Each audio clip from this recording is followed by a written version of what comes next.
Hi there. Thank you so much for listening to Grounded in Maine today. My name is Amy Fagan, and I have a guest today whose name is Dan Razumovsky. Um, I'm practicing it in my head, but Dan is going to talk to us about solar thermal. He works for a company called SunCatch, and so Dan, thank you so much for being here with me today and letting us know about this because this is something I have never heard of until just before we started recording. Well, thank you for having me on the show. And yeah, I'll definitely want to, pass along as much information to you and the listeners as much as I can about the solar thermal. Cool. Awesome. So, sun catch solar thermal. Tell us about solar thermal because we know about solar panels and I've also had like community solar on the podcast. So, we're f more familiar with solar panels, but this is a new thing to me at least.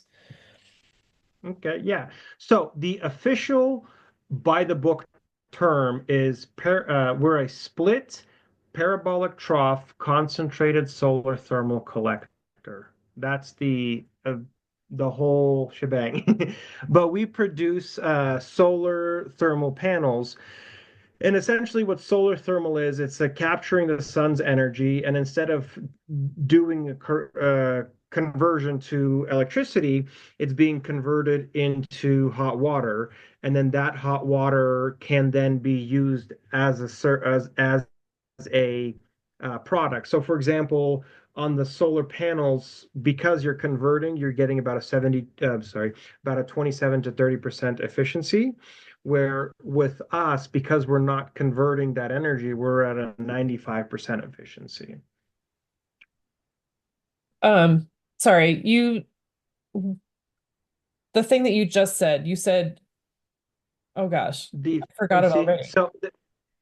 So essentially, because we are essentially boiling water, or so think about it this way: with whenever you're a kid, or play with magnifying glass, burning something.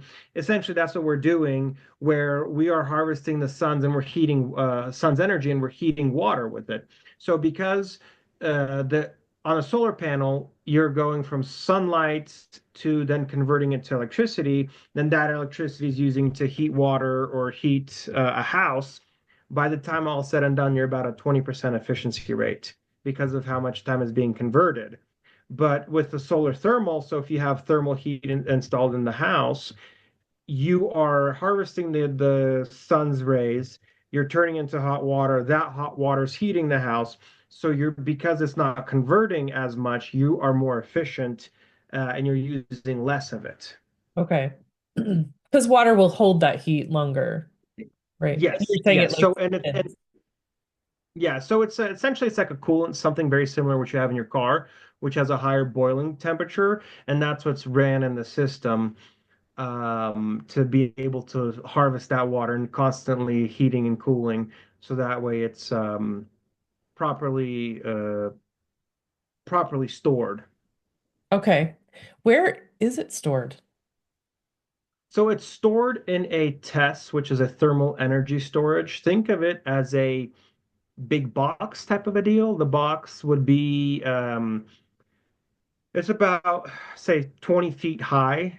And here we have it, it's stored in Colorado. We have some pictures on the website, 𝗠-catch.com, where people can go on and see more information about it.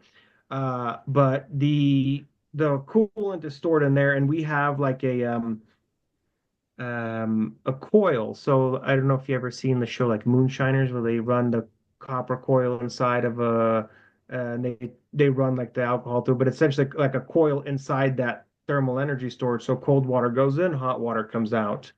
Mm. Um, and there's different sizes for it. So depending on the needs, there are different sizes for the based on how many panels there are, what type of thermal energy storage.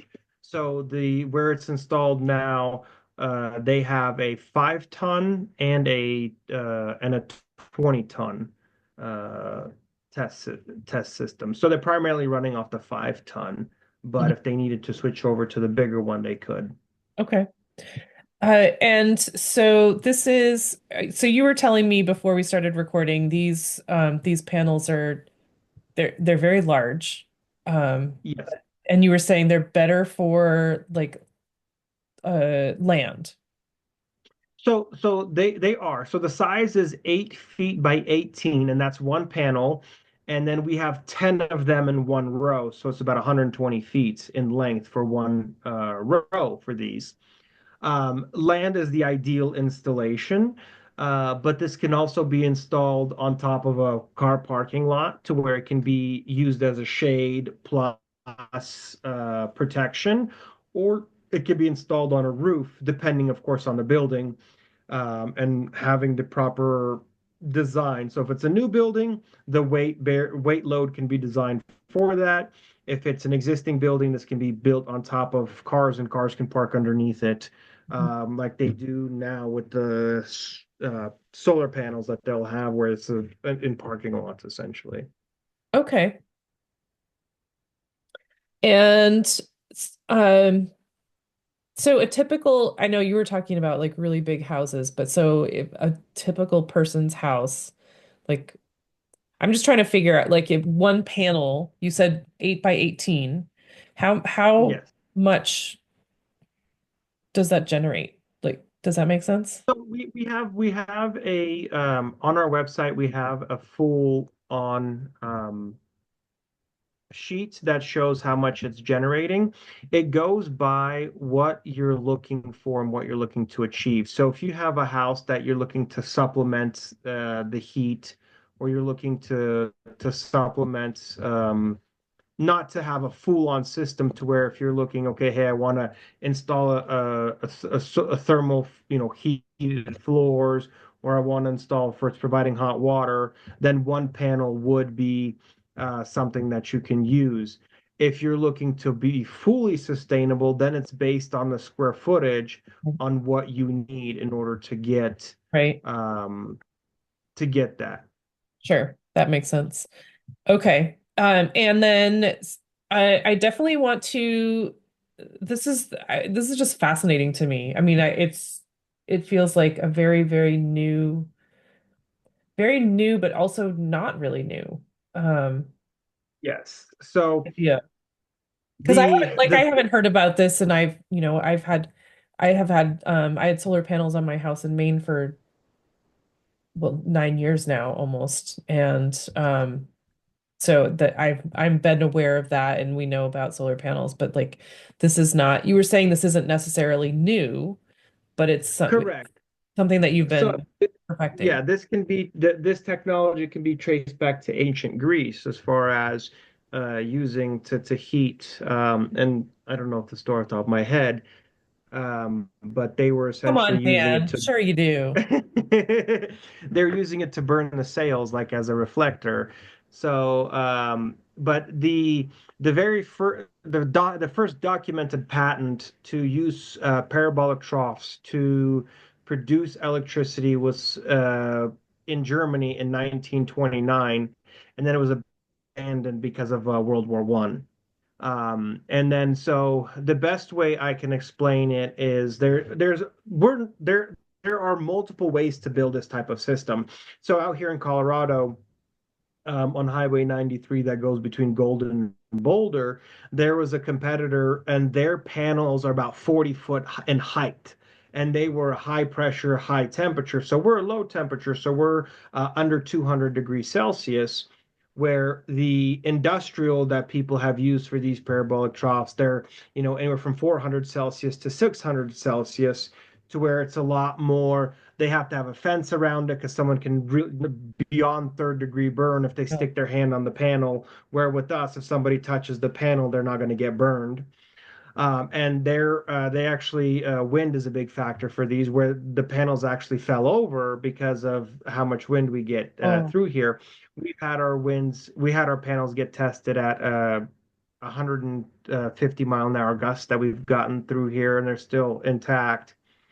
But going back to the technology, there is a company in Switzerland that has a parabolic troughs that have filed all the studies and everything, but theirs is more like a cube. So they'll have the tube inside, and it's more like of a box. there's a company in Canada that's just starting out. They're still in their R&D phase. And there's also utility size or utility grade parabolic troughs, where there's a project out in California where one panel is the size of like four football fields. And yes, so where they're using those, that's on a utility scale, where they're using those on a steam to power engine and all that, to where this is on a from a residential slash homestead to an industrial size, where let's say if somebody is food manufacturing for sterilization for food. If there's somebody's doing like bottling for a distillery and they need hot water or a constant supply of hot water, those would be the end users.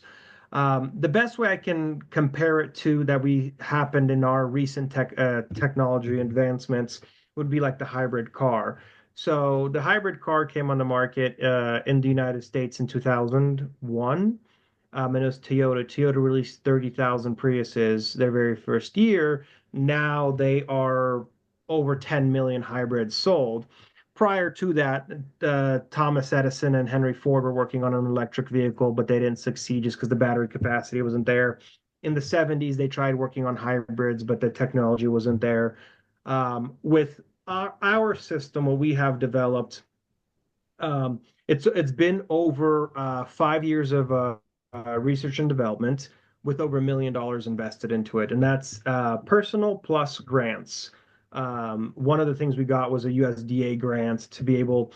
Uh, I'll got a story for that, but essentially they were able to have a proof of concept. They took that proof of concept, took it to the USDA, and said this could be applied for farming. And the USDA provided funding to saying, okay, hey, continue on with the R&D, and that's where the money came from to basically getting this product where we are today. That's So very cool. there, yeah, and another thing is also, because there were no government mandates, there weren't no tax breaks, 20 years ago to install solar. So people weren't as excited, or they weren't really shopping for it. So, for example, in order for Uber to come around, we needed to have smartphones, cars, electronic processing payments. Like there's so many things that needed to come into place in order for Uber to be around. Now it's people can how do we live without it? This is very similar thing here, where there's a lot of other advantages. Like for example, 2030 are the federal mandates for being eliminating as much carbon, and then 2050 they want to be 100% carbon free.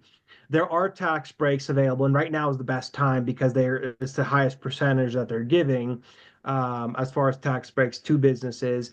And there's also grants available. But as we progress closer to 2030, the percentages on those tax breaks get smaller and smaller. And then after 2030, I believe there will be fines for businesses that are not moving into it. So as far as like the tax breaks and then so grants, like the USDA does have where they can pay up to 50% of the system, or in some cases 100% of the system. So it's anywhere from 50 to like 80, 90, to where basically they want to help farmers get these systems installed, and they understand that that's not, not every farmer can go and spend, Right. 2 million Just or have a that in million our dollars or pocket. 100,000. Yeah, exactly. To where there are those grants available through there.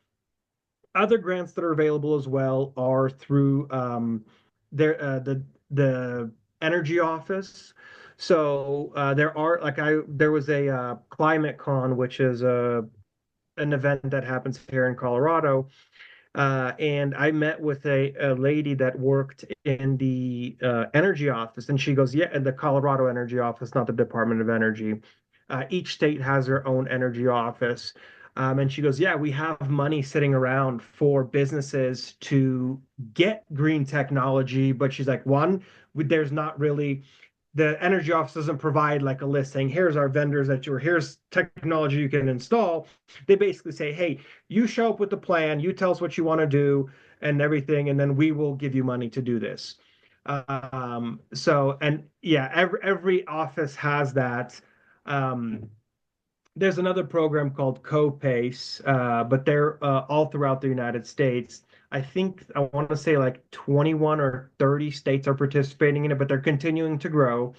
The most expensive project they funded in Colorado was 55 million, was adding a uh, the in Keystone Ski Resort, they're building a new hotel.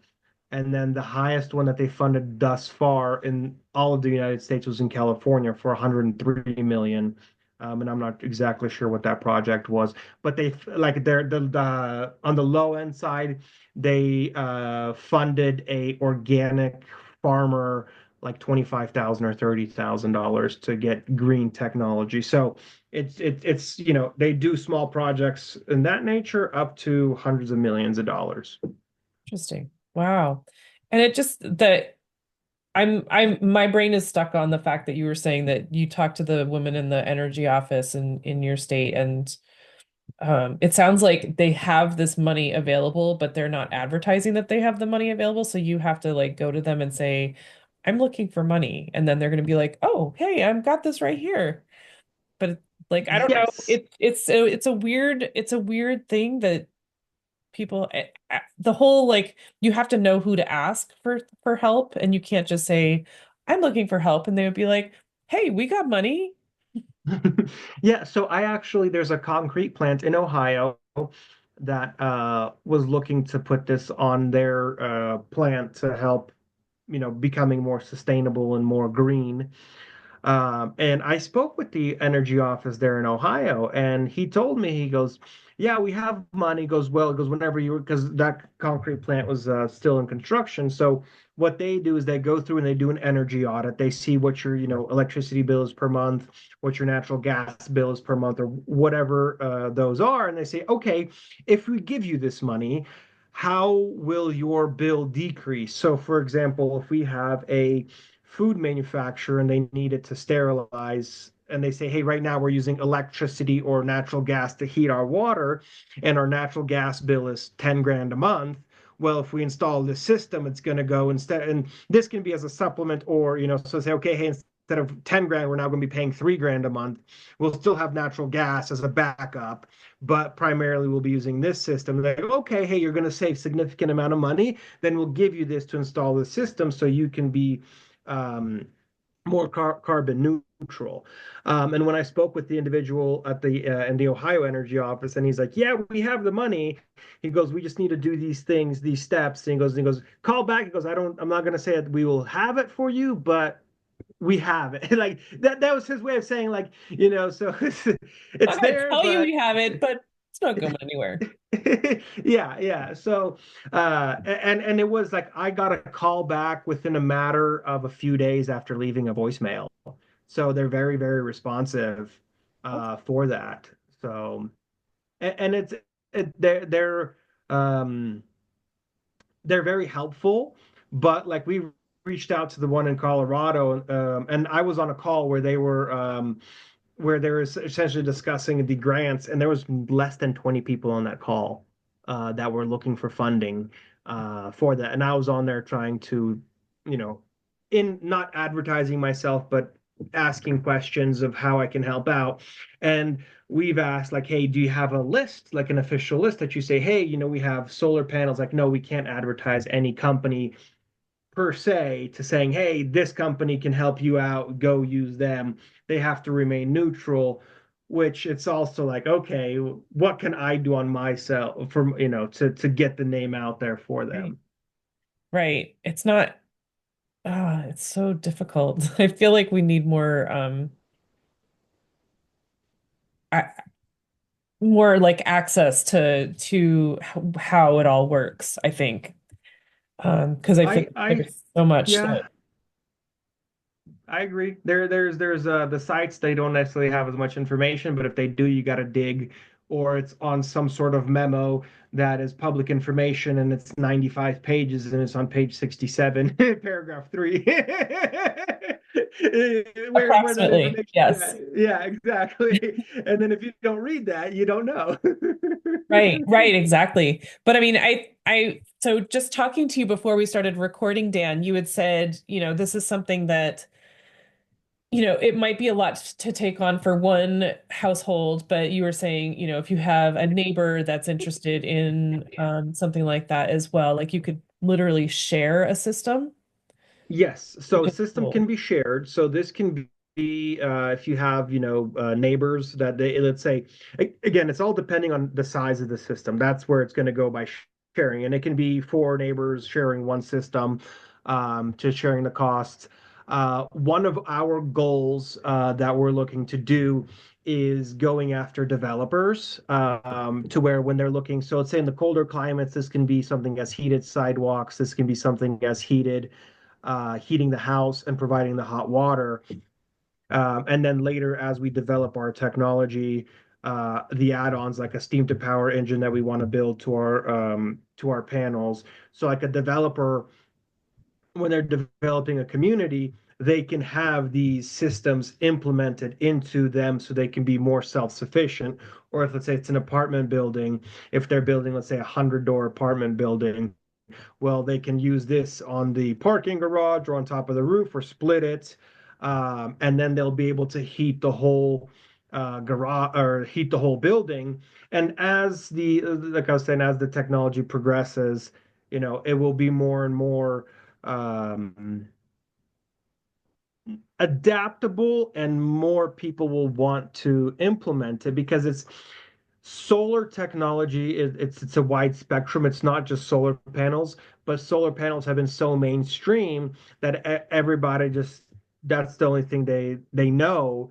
Yeah. And it's hard to get the name out there because it's not um it's different and it's not explained. I can have an elevator pitch and tell you, in 30 seconds, but just to get the full on, like for example, what we were talking about, um we're not only in the United States. So we are built, designed, and built in the United States, but we have an ambassador program where if somebody wants to add this onto their like portfolio, that's something we do that could be, found on our website. But we have an individual reached out to us from Georgia, the country, and that was the second person that reached out to me. And they're out in the Caucasus, so it's by like Turkey, Iraq, that area. They border Russia. They are looking to join the EU, and if they're looking at their former Soviet Union country, so if in order for them to join the EU, they have to meet the EU standards for being green and all that. To where he's going out and he's looking to get banks to approve this technology so they can get lower interest loans so businesses can get it. They told me that they have through just my research, but they have like five copper mines that they have contaminated water. Where one of the systems we're looking to build to attach to our system is a desalination system. And this desalination system is completely differently designed than what's currently available on the market. So we'll be able to use these, and then it's not only for contaminated water for wells, but like oil and gas for the PFAS that they have in water, to Mhm. where it's able to clean all of those water systems to where it's once it comes out, it's going to be clean water because that is a big issue with as many contaminants or there's a lot of fracking that was done in Texas, Mhm. and they don't really have as many solutions, and those are problems we're looking to tackle, not just on providing it for a homeowner or a smaller base, but also tackling bigger problems uh, with bigger industries that not as many solutions are out there with what's being used. One of our goals, so we want to build a steam to power engine. We already have the blueprints, but we'd have to run it through our R&D and build out and it can fail. We don't know until we actually try it. But what we would want to have is our parabolic trough collectors connected to our steam to power engine, and then that running a EV charger. So essentially an off-grid net zero EV charging system. Oh my gosh, that's so cool. I love that Yeah. you're not just like so, the solar thermal, like that's your big thing that you're advertising right now, but you've got all these other things that you're working on, and you're working to solve problems, which is so inspirational. Like I just love that. Well, yeah, when you're solving problems, that's when it becomes, it's not just a matter of saying, hey, look, we have the system and that's it. But if you're able to use it and solve problems, then more people can get involved because there are, for example, like RFK, who sued a bunch of people and he really cares about the environment, to where I don't know who can hear this, but somebody like, oh, hey, either I know about this problem or hey, I want to get involved because I also want to solve this problem. For example, this can also be like as far as desalination within, Flint, Michigan. That can be something that can goes in and get and starts providing to be cleaning out the water. But again, that's government bidding, and if there's no contract available, it's very hard to get that contract, and so on and so forth. But as far as putting that information out there, the more people get involved, the better or the more likely we are to succeed versus just saying, hey, Yeah. we want this is what we want to do and that's it. Totally. I mean, it just sounds like you guys have an open conversation with people. And so if someone says this is an issue that we have, and you're like, well, let's take a look at that. Like, maybe we can do something. Which is it sounds really amazing to me because I mean, when I first, read about you, I was like, oh yeah, solar thermal. I don't know about that. That's really interesting. But now you're talking about like desalination and the steam to power Motor. engine. Yeah, motor engine. Yeah. I can't remember all the words, but yeah, It's okay. it sounds like it's a really cool business plan to not just, definitely do the solar thermal thing because this sounds like a really great plan, but why not try these other things? We've got this thing and if we can outreach and help other people with their issues, like why not? Yeah, so as it sits today, what we offer is the thermal heat, so heating, hot water, and cooling is essentially what could be provided today. And Right. there are, like I said, there's many adaptations to it. So that's the heart of the system. And then the secondary system, it can also be where um, it can be matched with what's on the market already. So it's not something that we've necessarily designed, but if someone has something that they need hot water to operate or they need hot water to accomplish whatever the task is, then this system can be married to it. So it's adaptable and it's universal in that way. And one of the benefits of our system is it's scalable. So let's say if a business says, okay, hey, we're going to give it a try, we'll buy one row, we'll buy this smaller test system, we'll try it on, on a 10% scale. If we like it, then we can scale it up to a 90% scale. So it can also be done that way versus just saying going all in right away to where it's like, hey, let's take it for a test Right. drive type of a deal. Right. Another thing that I did not mention is we have our buyback period is under 5 years. Can you talk about that a little? So, okay. So essentially, whenever the solar panel sales reps, they'll say, hey, it's a 25-year buyback period. So whenever you buy the solar panels, the amount of energy they produce within, the 25 years, they'll pay for themselves essentially. But with our system, it's anywhere from 3 to 5 years because of how efficient the system is. So for like I was mentioning before, it's a hot water bill, all right? Someone's using natural gas and they have a $10,000 water bill. Now, if they've dropped it down to, let's say, $2,000, all that money that they've saved is going to pay off this system. Right. And then within 3 to 5 years, they'll be back, that money will be going back into the business and it makes them, more money. One of the, so we have 5 patents on this technology that we've developed.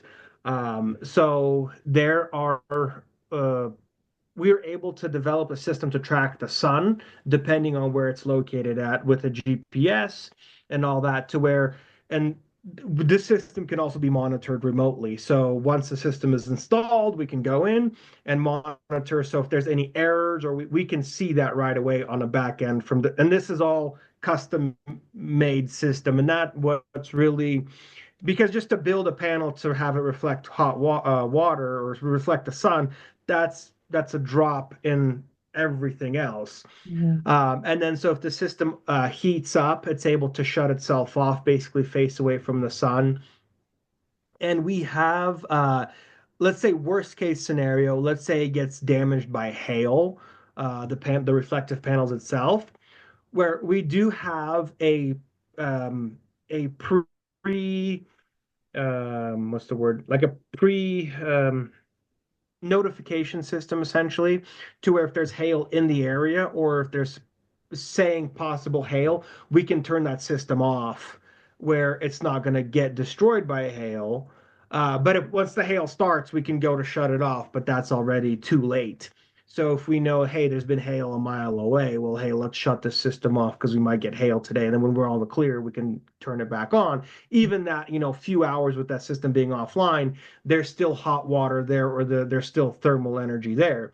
But in the worst case scenario that it does get damaged, it's very the cost to getting those panels replaced is very minimal in comparison to, like we've discussed in Nebraska, where they had a solar thermal farm get damaged by hail, and it's millions of dollars because all those panels are not salvageable, and they have to. The only thing that's really salvageable is the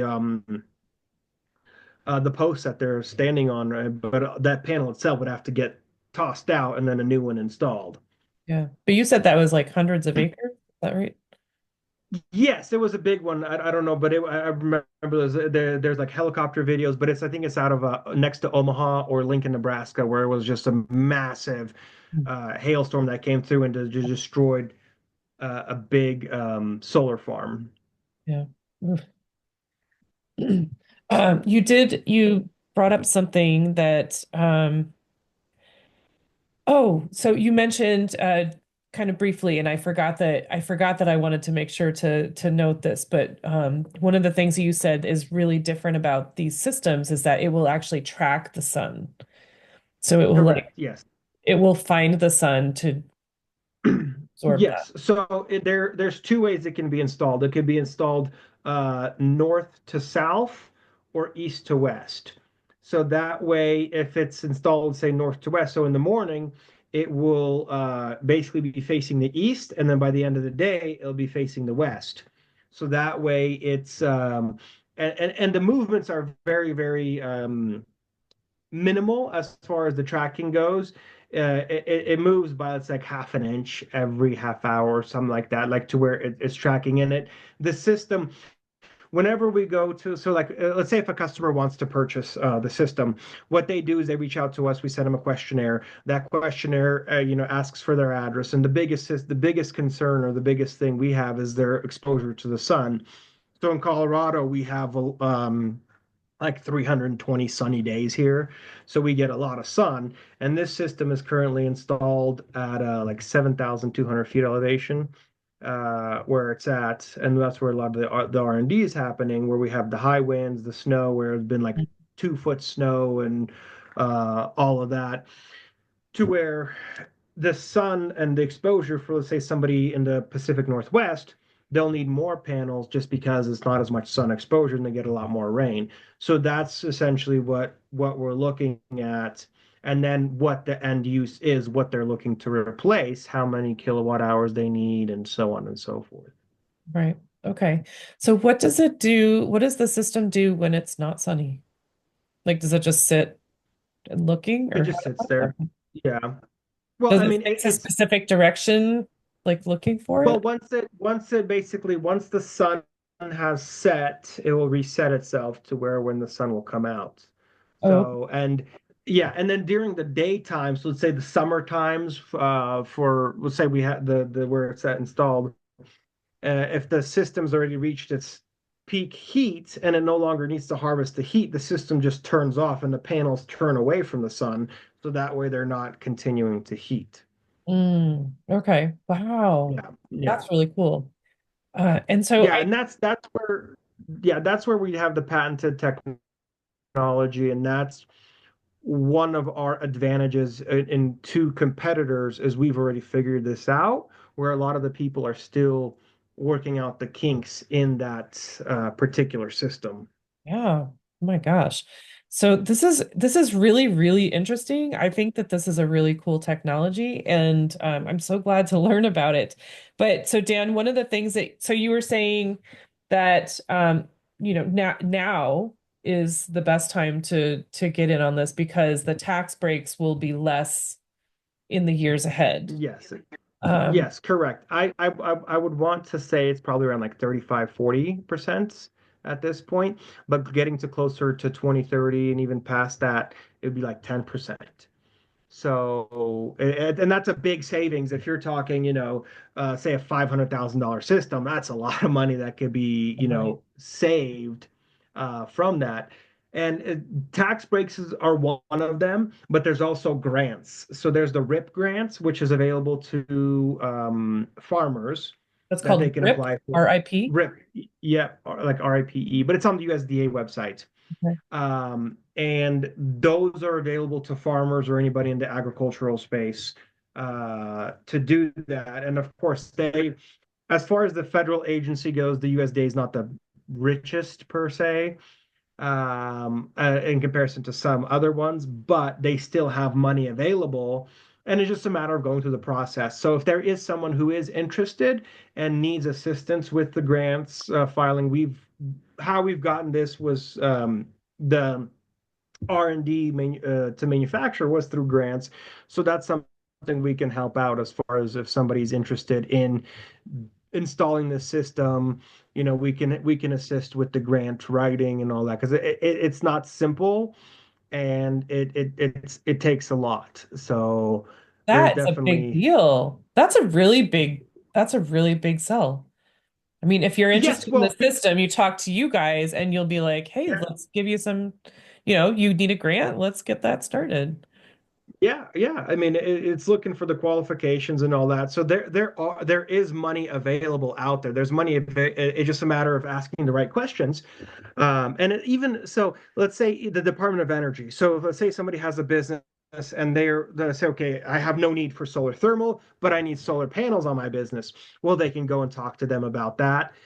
They'll do an energy audit that they come out and do. So it's not limited to this. Or let's say if they wanted to go in and install LED lights, uh, uh, new toilets, or make the retrofit the building. So let's say if the building was built in the 70s and hasn't been updated since, well, there's money available for that as well. So it's not necessarily just our system; it's for other projects as well. There's a company called Copace. We have their logo on our website that we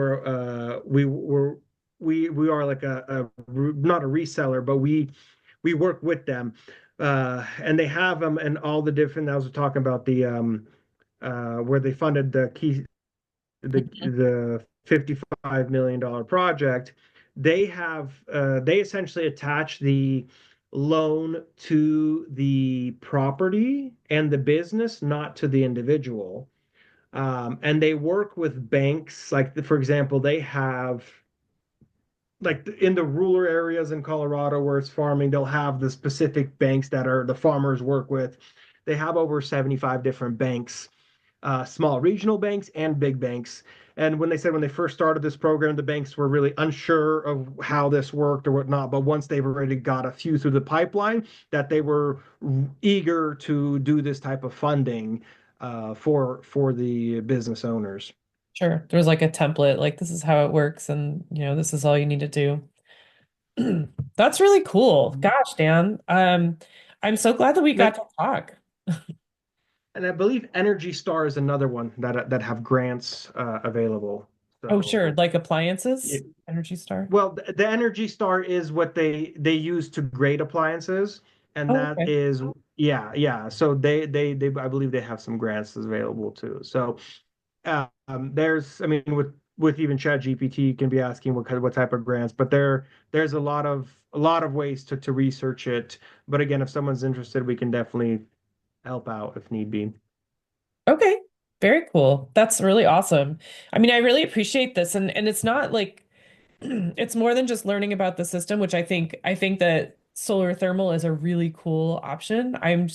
But like you're more than just that. Like you're helping to bring awareness to, funding and also other ideas. Like if you guys, if folks have needs to, you can totally reach out to Dan's business and be like, what would you guys do for this?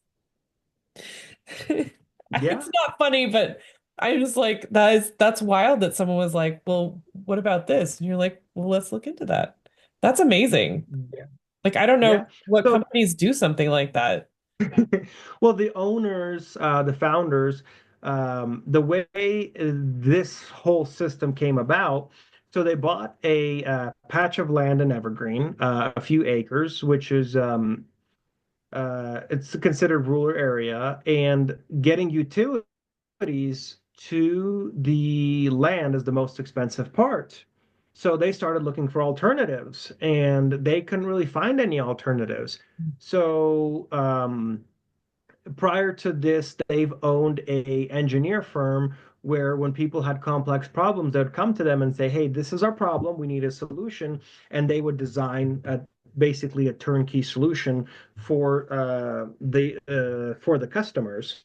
Okay. They're And used to that's where, yeah, so that's where the innovation comes from. And they've essentially they built it out like the first gen. They had it where um, the basically like a fire started within the panels because they didn't have the proper alignment or they overheated.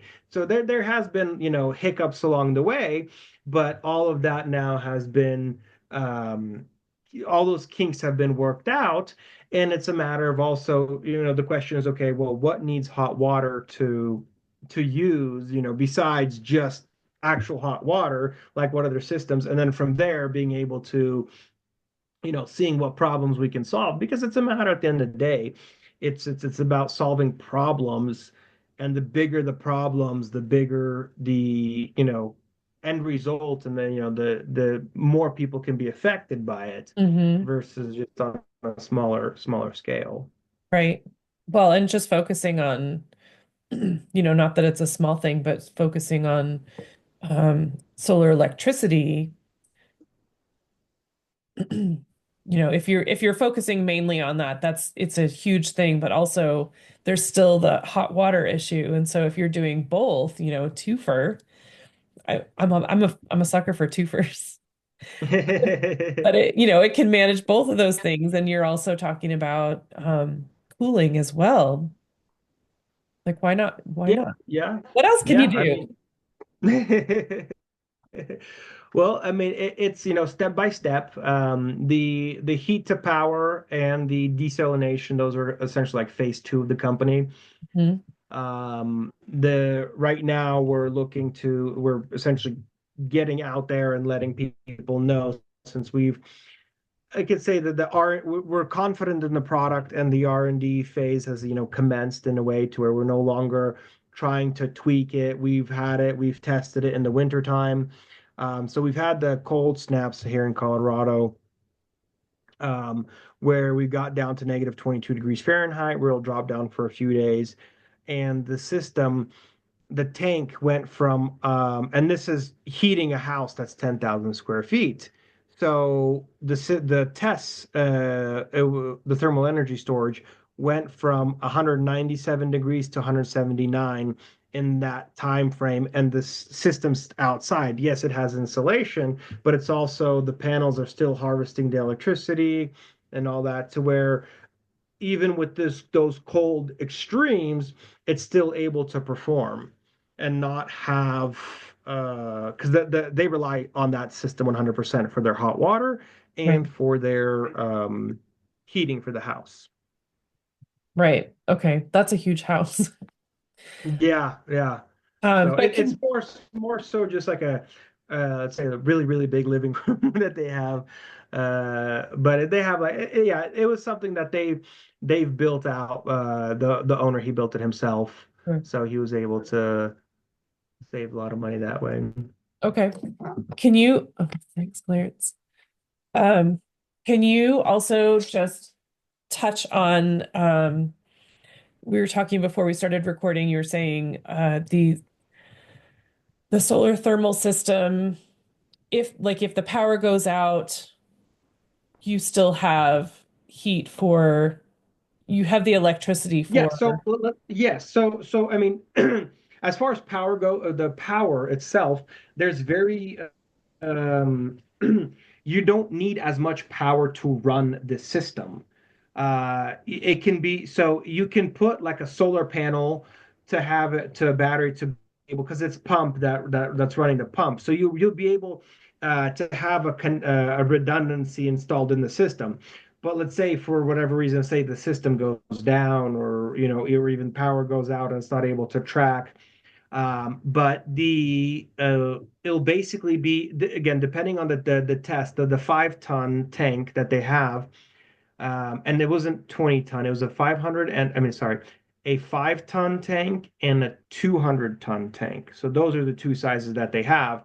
On the 5 ton tank, they basically get a week's worth of hot showers, heating the house, hot water, and then the second week is when the performance will start to go down. On the 200 ton tank, if it's the at the optimal temperature of it being at the 200 degrees Celsius, they would be able to run it off a month without having to reheat the water. wild. And then if going into yeah, so if let's say going, we were talking with an individuals that they had a project out in the Yukon where they get a lot of where it's super cold, and during the December months they don't have as much sun. So in instances like that, it can be a secondary test system that can be turned on to where when it's less, basically, you're going into the winter months for that, you can basically hit the valve and say, okay, let's start heating this system up. So that way, when the sun does come out, because right now the system is not it's not heating the whole day. So it's only based on how much the usage is, where when you go up north like that, it would be heating the whole day in order Sure. to get the full capacity. Right. Right, of course. I mean, that alone is a pretty amazing.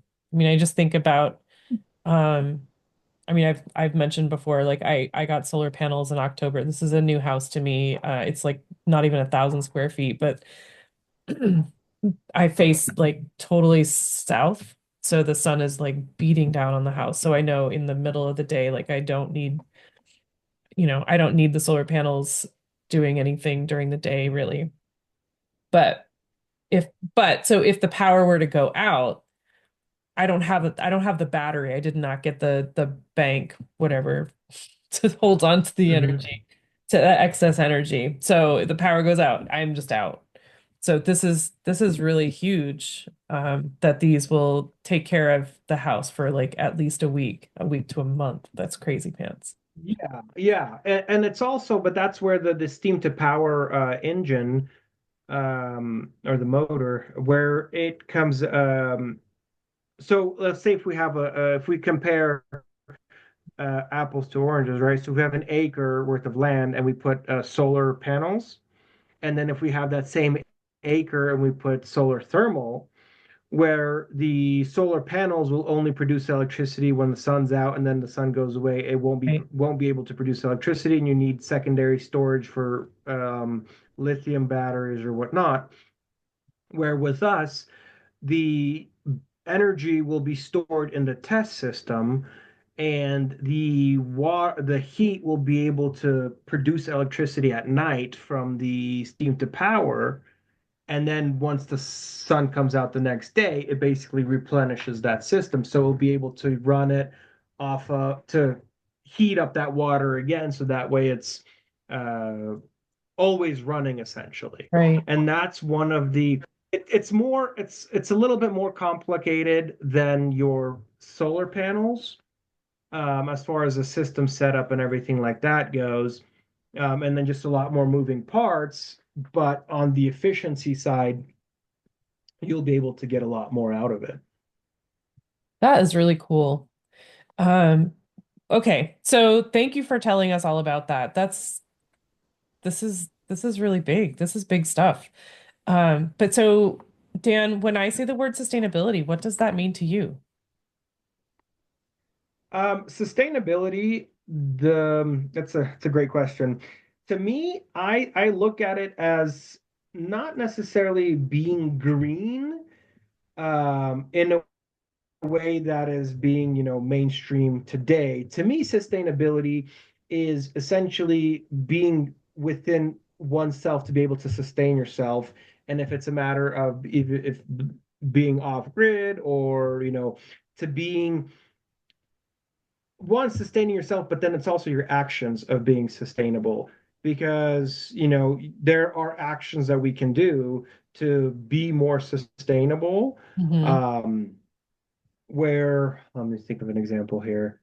Let's say, for example, the not saying that I was something I would do, but let's say, somebody pouring oil out into the ground. Well, that's not, very sustainable.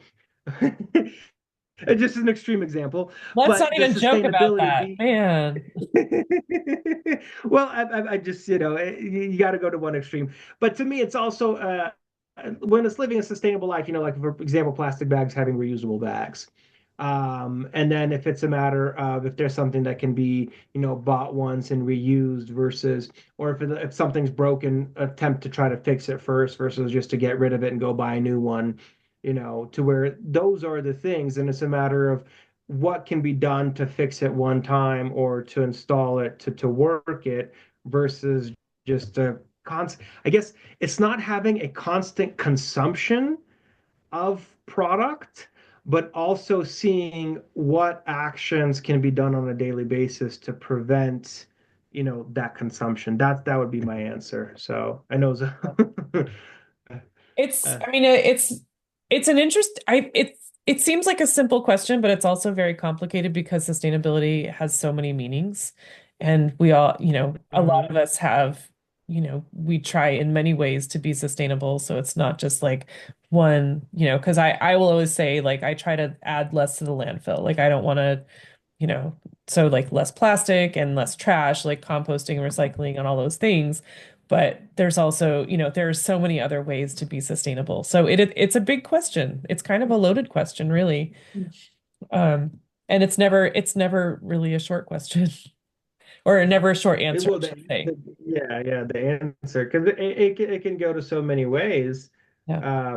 I mean, it just even, yeah, I mean, to me, it would be more of the watching my, I guess, consumption of, and waste. That would be the biggest thing, because at the end of the day, it all starts from the individual. Everybody can be pointing fingers at the corporations, but there's individuals in the corporations Yep. Yeah, that for sure. making decisions. So it's also, it starts with an individual, and then from there it continues to grow. And it's also, herd mentality. When more people are doing it, people feel like, okay, hey, I can't do this anymore. I have to make changes in order to be more sustainable. Totally. Because there are, people are starting to wake up more to, even, like the plastics, the BPA's and all that, to where it's like avoiding that, the toxic chemicals in foods, avoiding that. Like, those are things that, I do not to have that, Hmm. essentially, if it has chemicals, I'm not buying it. And more people, where the corporations are like, oh, well, our sales are down. Well, if you stop poisoning Right, people. right. We're voting with our wallets, basically. Exactly. To where it's a matter of, if it's not, if you're not going to listen, then. So here's this, one thing, we can end it off, but, the saying, the customer is right. Mhm. And that saying is so misunderstood.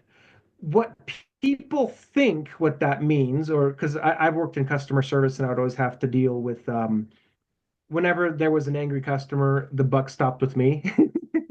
So when they say the customer is right, that saying is not that when the customer comes in yelling and screaming and that he's right. No, the customer's right by making the choices, and the choices they make is by buying the product.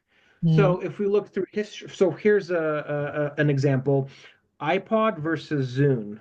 Zune was Microsoft's, Apple was iPod. The customer was right by picking iPod versus the Zune, and the Zune just, went away essentially.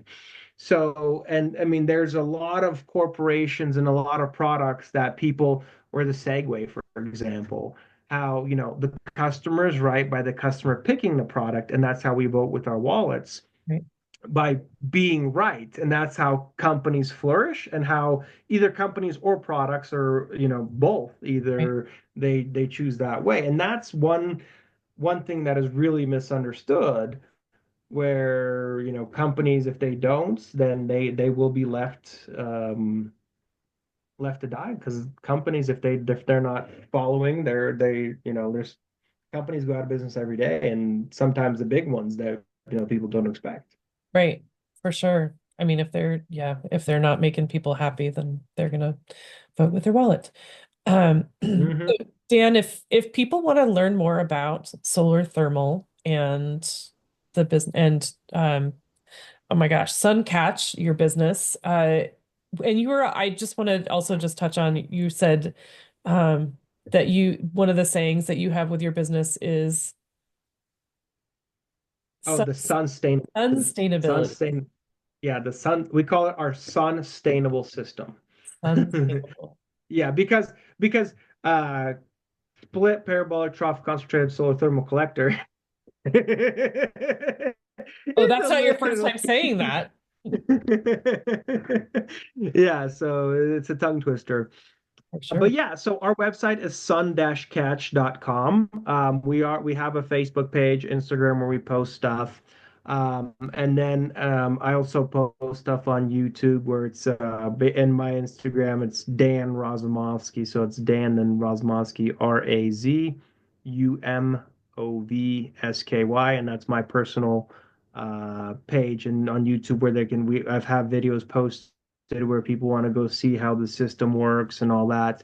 That would be a great place to go, and we'll definitely be posting this podcast there for people to go and see. Woohoo. All right, super. And so thank you so much. This is fascinating and very exciting. Thank you for sharing all about the solar thermal systems and all the stuff that's coming up. Also, the grants and funding available, also really, really important and helpful. I appreciate you spending this time with me today. Thank you for having me on. I really appreciate it. And I am passionate about this product and this project. So and I hope you could tell by my excitement in this. So Sure. I do see it as being a sustainable option for the future, as far as not only on a homestead, all the way to agricultural, industrial, even government. So, but yeah, thank you for having me on, and look forward to you know if there's more questions or whatnot, definitely can come back on and talk more about this stuff. So I greatly appreciate you, and thank you everybody for listening. Yes, thanks, you guys.